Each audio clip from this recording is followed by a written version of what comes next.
Parla, appassionato tifoso partenopeo. Siamo di nuovo qui con un entusiasmante aggiornamento sul mercato del Napoli. Il club continua a stupire, e oggi vi presentiamo informazioni su un nuovo giocatore che potrebbe rafforzare la nostra difesa.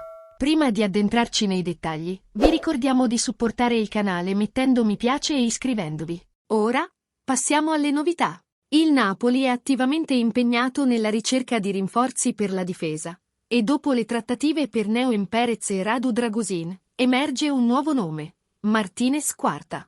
Il difensore argentino, attualmente in forza alla Fiorentina, è nel mirino del Napoli per potenziare ulteriormente il nostro reparto difensivo.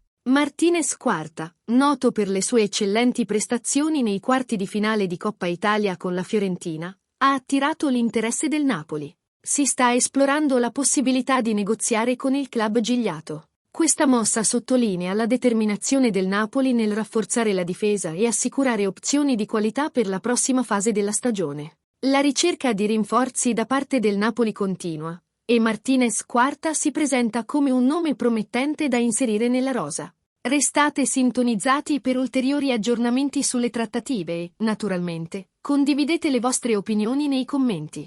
Cosa pensate dell'eventuale arrivo di Martinez Quarta a Napoli? Non dimenticate di mettere mi piace e iscrivervi per rimanere aggiornati su tutte le novità. Forza Napoli sempre!